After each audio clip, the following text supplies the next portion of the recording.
Welcome to Anvesh. అందగాడు కాదా అంటే చాలా బాగుంటాడు, అచ్చ తాతలాగే ఉంటాడు. పర్సనాలిటీ లేదంటే సూపర్ పర్సనాలిటీ. యాక్టింగ్ సరిగా చేయడంటే అద్భుతమైన యాక్టింగ్ చేస్తారు. ఒక డాన్స్లోనే అంత పెద్ద మంచి డాన్సర్ కాకపోవచ్చు కానీ అన్ని ఏమీ తక్కువ లేని హీరో సుమంత్. ఫ్యామిలీ బ్యాక్గ్రౌండ్ చూస్తే ఎదురు లేని ఫ్యామిలీ బ్యాక్గ్రౌండ్. కానీ ఎక్కడో ఏదో తేడా జరిగింది. ఆయన అనుకున్నంత సక్సెస్ అయితే సాధించలేకపోయారు. రాను రాను కొన్ని సినిమాలు, అప్పటి స్టార్టింగ్ లో కొన్ని సినిమాలు హిట్ అయ్యి తర్వాత అన్ని ఫ్లాప్ రావడం, ఆ తర్వాత ఆయన సినిమాల్లో యాక్టింగ్ తగ్గించేయడం, మేబీ ఆపర్చునిటీస్ రాలేదో, ఆయనకి ఇంట్రెస్ట్ తగ్గిపోయిందో తెలియదు కానీ రాను రాను మనకు కనబడడం మానేశారు.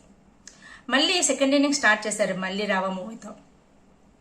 రీసెంట్ గా సీతారామంలో చేసిన ఆయన రోల్ కి ఎంత మంచి రెస్పాన్స్ వచ్చింది, చాలా చాలా మంచి పేరు కూడా తీసుకొచ్చింది. యాక్చువల్ గా సీతారామంలో ఆయన యాక్ట్ చేసిన మనం రోల్ చూస్తే మనకి ఎప్పుడో చూసిన సుమంత్లా అనిపించరు, చాలా దూరంగా ఉన్నట్టు ఫీలింగ్ రాదు. సో మేబీ ఆయన అంతకు ముందు తీసిన సినిమాల్లో యాక్ట్ చేసిన రోల్స్ ఎఫెక్ట్ వల్ల, లేదు అంటే బయట కూడా ఆయన మీద మరీ అంత నెగిటివిటీ లేదు, అసలు ఏమీ లేకపోవడం వల్ల ఏంటో తెలియదు కానీ అరే సుమంత్ అన్న ఫీలింగ్ లోనే కంటిన్యూటీ ఏదో ఉన్న ఫీలింగ్ లోనే ఉంది తప్ప మళ్ళీ ఎప్పుడో సుమంత్ ఇప్పుడు యాక్ట్ చేస్తారన్న ఫీలింగ్ అయితే రాలేదు ఎవరికి. నాకైతే అలాగే అనిపించింది. సో ఇప్పుడు అనగనగా మూవీ అసలు నాకు తెలిసి కెరియర్ చేంజ్ మూవీ అవుతుందండి సుమంత్ గారికి. అవ్వాలని కూడా కోరుకుంటున్నా. సెకండ్ ఇన్నింగ్స్ అతనికి సక్సెస్ఫుల్, ఆయన కోరుకున్న సక్సెస్ ఆయనకి చెందాలని ఆశిద్దాం. అనగనగా మూవీ అసలు ఎందుకు వాళ్ళు థియేటర్లో రిలీజ్ చేయలేదో తెలియదు కానీ ఓటీటీ ప్లాట్ఫామ్లో రిలీజ్ చేశారు. అసలు ఎక్సలెంట్ మూవీ. ఈటీవీ విన్లో స్ట్రీమింగ్ అవుతుంది సినిమా. ప్రశంసల వర్షం కురుస్తుంది. క్రిటిక్స్ సైతం కూడా మెచ్చుకోక తప్పట్లేదు సినిమాని, అంత బ్రహ్మాండంగా ఉంది. డైరెక్టర్ సన్నీ సంజయ్ తీసిన విధానం, యాక్టర్స్ నుంచి ఆ యాక్టింగ్ తనకు కావాల్సిన యాక్టింగ్ పిండిన విధానం, యాక్టర్స్ కూడా అసలు ఏం యాక్ట్ చేశారండి, చాలా చాలా బాగా యాక్ట్ చేశారు. యాక్చువల్గా ఈ సినిమా చూస్తే మనకి ఏంటంటే తారే జమీన్ పర్ కానీ లేదంటే 3 Idiots మూవీ కానీ సో ఆ స్టైల్లో కనిపిస్తుంది అన్నమాట. సో కానీ తెలుగు నేటివిటీతో తీయడం వల్ల నిజంగా సినిమా అయితే చాలా చాలా బాగుంది. అసలు మనకి టచ్ అవుతుంది, ఆలోచిస్తాం. పేరెంట్స్ ఆలోచిస్తారు, పేరెంటింగ్ ఎలా చేయాలని ఆలోచిస్తారు, స్కూల్స్ ఆలోచిస్తాయి. అలా తీశారు సినిమాని. అంటే ఇదేదో పెద్ద క్లాసిక్ మూవీ అని చెప్పుకోవడానికి కాదు కానీ ఇప్పుడు ఎలా ఉందంటే మనకి తెలుగు సినిమాల్లో తెలుగు ట్రెండింగ్ ఏంటి, హీరో ఎలివేషన్.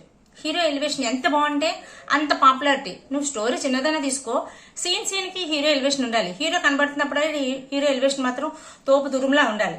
అంతకుముందు సినిమా కానీ ఈ సినిమాలో హీరో ఎలివేషన్ ఏమి ఇచ్చారు? సో ఇప్పుడు ట్రెండింగ్ అంటే హీరో ఎలివేషన్ మీద పడిపోయింది. అలాంటి టైంలో మన వచ్చిన కోర్టు మూవీ చూడండి, ఆ మూవీ కానీ ఇప్పుడు ఈ సినిమా కానీ కొత్త రిఫ్రెష్మెంట్ లా అనిపిస్తున్నాయి. అందుకని ఎంత బ్లాక్ బస్టర్ హిట్ అవుతున్నాయి సినిమాలు. ఒక టాపిక్ తీసుకొని, మన చుట్టూ సమాజంలో జరుగుతున్న టాపిక్ తీసుకొని దాన్ని తీసిన విధానం, చూపించిన విధానంలో సక్సెస్ అవుతున్నారు వీళ్ళు డైరెక్టర్స్ నిజం చెప్పాలంటే. సో ఇప్పుడు ఈ సినిమా కూడా ఏంటంటే కార్పొరేట్ స్కూల్స్లో ఎడ్యుకేషన్ సిస్టము, ఇంకా అక్కడున్న పిల్లల సైకాలజీ, ఆ చుట్టూ జరుగుతున్న బిజినెస్.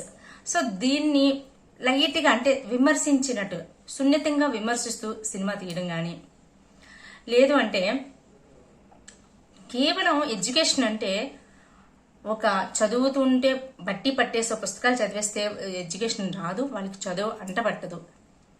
పిల్లలకి కథల రూపంలో చదువు చెప్తే అది చాలా చాలా ఇంప్రూవ్మెంట్ అవుతుంది, మైండ్ మెచ్యూరిటీ వస్తుంది, డెవలప్మెంట్ వస్తుంది అని నమ్మే పర్సనాలిటీ హీరోది. హీరో క్యారెక్టర్ అంటే ఇంచుమించు చెప్పాలంటే పర్సనాలిటీ డెవలప్మెంట్ క్యారెక్టర్. సో ఇది హీరో క్యారెక్టర్ చూసారా. ఇవి ఇంచుమించు తారే జమీన్ పర్ ఆ టైప్లోనే ఉంటుంది కానీ తెలుగు నేటివిటీ తీయడం వల్ల సినిమా హైలైట్. ఇప్పుడున్న సమాజంలో మనం యాజ్ ఎ పేరెంట్స్ మనం ఏంటి ఆలోచించాలి, మనం ఏం మిస్ అయిపోతున్నాం అని చూపించిన విధానం దీనికి హైలైట్. ఈ సినిమా నిజంగా థియేటర్లో రిలీజ్ అయ్యి ఉంటుంటే మరి మేబీ ఎందుకు వాళ్ళు ఆలోచించి బ్యాక్ డ్రాప్ అయ్యారో తెలియదు కానీ నిజంగా అండి ఓ లెవెల్లోకి వెళ్ళవలసిన సినిమా, నిజంగా అవార్డ్స్ రావాల్సిన సినిమా. సో ఇది ఎంత మంచి సినిమా రావడం, అది సుమంత్ యాక్ట్ చేయడం అనేది నిజంగా లక్కీ అనే చెప్పుకోవాలి. ఇంకొకటి ఏంటంటే ఇది మార్క్స్ సిస్టమ్, మార్క్స్ గురించి పేరెంట్స్ పరుగులెత్తడం, మార్క్స్ గురించి పిల్లల మీద ప్రెజరు, దానివల్ల వచ్చే రిజల్ట్. సో దానివల్ల వచ్చే రిజల్ట్ ఆ చూపించే విధానం ఇదంతా కూడా హైలైట్. అంటే పేరెంట్స్ కానీ స్కూల్స్ కానీ ఎస్పెషల్లీ పేరెంట్స్ ఒకసారి ఆలోచించుకుంటూ ఉంటారు. పేరెంటింగ్ ఇదా, మనం యాజ్ ఏ పేరెంట్స్ మనం ఏం చేస్తున్నాము అని ఖచ్చితంగా కొంచెంసేపు అయినా సరే ఆ సిచ్యువేషన్ని ఆలోచిస్తారు. అంత ఇంపాక్టివ్గా తీశారు సినిమా. కాకపోతే అంటే సినిమా అంతా తోపు తుర్మా అంటే అలా అని కాదు, సిచ్యువేషన్ బేస్ చేసుకున్న సినిమాయే.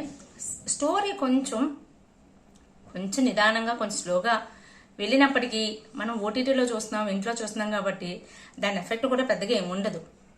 అసలు ఆ సినిమా స్లో అని ఫీలింగే రాదు, మనకి ఎక్కడో లైట్గా అనిపిస్తుంది తప్ప అసలు ఆ ఫీలింగే రాదు. చాలా బాగా తీశారు సన్నీ సంజయ్. ఓటీటీ ప్లాట్ఫామ్ లో ఇలాంటి సినిమాలు రావడం నిజంగా చాలా మంచి విషయం అండి.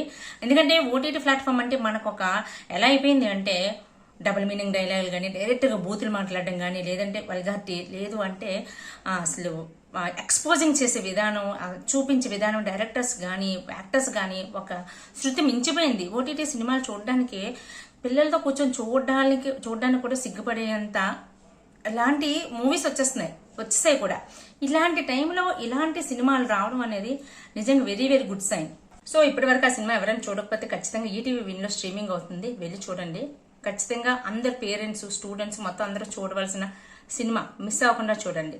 సో ఈ వీడియో మీకు నచ్చితే లైక్ చేసి షేర్ చేయండి. Take care, by. మీ అభిప్రాయం ఏంటో కామెంట్ చేసి చెప్పండి. బాయ్.